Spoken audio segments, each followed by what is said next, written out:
Qu'est-ce qui se passe dans les processus narcissiques et, puisque je travaille plus sur l'adolescence, qu'est-ce qui se rejoue à ce moment-là et qui fait qu'il y a une telle susceptibilité qu'il peut avoir dans la rencontre avec ces images virtuelles et en quoi ce phénomène de virtualité peut venir se substituer à ce travail à l'adolescence où le narcissisme primaire prend une autre dimension par le biais du narcissisme secondaire et qui vient lui-même rejouer sur des processus infantiles qui avaient été mis de côté pendant ce qu'on appelait la phase de latence, qui est de moins en moins respectée comme phase de latence. Vous savez, maintenant, avec les enfants qui sont de plus en plus soumis dans les cours de récréation à des images pédopornographiques, pornographiques tout seul. Donc c'est compliqué d'être certain que cette phase de latence, ignorant la sexualité, existe toujours. Mais en tout cas, supposons qu'elle existe toujours. Que se passe-t-il dans ce moment de la puberté dans le rapport aux images des jeunes et comment ça vient croiser aujourd'hui cette démultiplication d'images sous le flux desquelles ils vivent avec la numérisation en flot continu, en flux continu. Est-ce qu'ils regardent encore une image comme c'était le cas, comme on le faisait avant à l'époque des images analogiques avec cette grande modification qui a pu intervenir comme une révolution elle aussi passée silencieuse, qui est le moment du passage des images qu'on regardait individuellement. C'était le texte que j'avais écrit, je suis désolée, sur comment la nature d'une image, que ce soit une peinture ou une photographie analogique avec son grain particulier, ou même les premières images du cinéma, où l'auteur présentait son œuvre comme une tromperie, comme une falsification volontaire par rapport au réel, alors que avec le flux d'images numériques, il n'y a plus cette discorde, cette distance, ce rapport faussé à la réalité n'est plus forcément perceptible par les jeunes générations nées avec le numérique. La question qu'impliquait auparavant le monde analogique dans lequel nous vivions, c'était la question de la représentation. Nous savions que quelqu'un représentait la réalité avec une machine. Et à partir de là, il y avait beaucoup moins de risques de glisser dedans. Il y avait la question du rêve, de l'imaginaire, de la tromperie et de l'inventivité.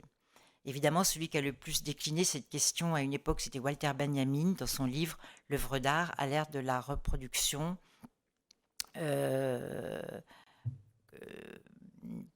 j'ai oublié la fin de l'adjectif, de la reproduction quantifiée, enfin de la reproduction démultipliée, voilà. Hein. C'est-à-dire qu'il se pose la question déjà, anticipant ce qui va arriver maintenant des années plus tard, sans même qu'il n'ait encore eu évidemment connaissance du numérique, de qu'est-ce qui se passe à partir du moment où il y a eu la reproduction fait que on ne sait plus quel est l'original, ni quelle était la volonté de l'auteur de dire quelque chose de précis qui s'adresse à un spectateur, mais quelque chose qui devient un objet et un outil de masse. Alors,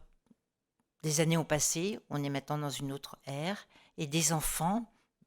de plus en plus jeunes, et des adolescents, et des jeunes adultes, et aussi toutes les générations, sont maintenant soumis à des flux d'images sans même plus que ne se posent les questions qu'on se posait auparavant. Qui est l'auteur? Quel cadre? Qu'est-ce qu'il a voulu nous dire? Et quelle est son idée? Et surtout, qu'est-ce que j'en pense? Et quel effet cela me fait-il avec ma perception? Que ce soit par rapport au grain de la pellicule, que ce soit par rapport à l'inexactitude des choses, et par rapport aussi au sentiment de beauté que cette matière peut elle-même donner à percevoir. Donc c'est donc la question de la perception en termes de phénoménologie qui est sollicitée sur ce qui même me semble passionnant aujourd'hui dans la question du rapport à nos images.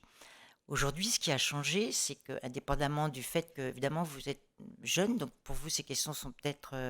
imperceptibles, justement, mais il y a bien eu un changement. Et surtout, la question de la démultiplication à l'infini, jour et nuit, sans plus que la personne ne cherche à savoir qui a pris la photo, de quelle place, pourquoi, à qui elle s'adresse, avec en plus derrière la question des algorithmes, eh bien, vous imaginez bien le degré de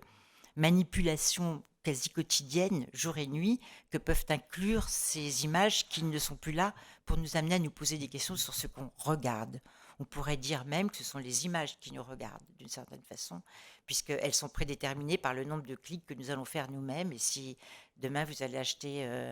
un livre à la FNAC de tel auteur, vous êtes sûr d'avoir des propositions sur ce même auteur pendant une dizaine de jours, sauf si vous ne cliquez plus. Donc on ne sait plus qui est le sujet de qui. C'était ça mon idée, c'est ça dont je vous parlais. Et j'essayais de voir comment ces images, qui, à un moment donné, se sont elles-mêmes tellement perfectionner dans ce numérique, dans cette espèce de rapprochement entre virtuel, réel et pour certaines réalités, que pour avec la question, par exemple, des filtres, avec la question des adaptations des jeunes qui cherchent sans cesse quelque chose, eh bien, on a toute cette multiplicité de problèmes, par exemple, de jeunes qui veulent de plus en plus jeunes faire, vous l'avez vu, partout c'est marqué maintenant, de la chirurgie esthétique, adopter leur corps à ce qui peut sembler être le mieux. Et on a vu l'autre fois un reportage sur France Info de jeunes filles qui vont se faire chez des influenceuses, pas du tout soignantes, pas du tout médecins, pas du tout tout ce que vous voulez, qui se font faire des injections sur le visage dans quelque chose qui est pour elles sans aucun danger puisqu'il s'agit de ressembler à l'image qui revient de l'écran sans plus du tout avoir de libre arbitre, y compris d'inquiétude, de se dire qu'est-ce que je suis en train de faire. Avec un raisonnement tout fait, qui est d'ailleurs celui qu'on voit bien sur les réseaux, c'est bon, le risque existe partout, qu'elle soit médecin ou pas, c'est pareil, donc j'y vais, c'est beaucoup moins cher, j'y vais, et c'est tout.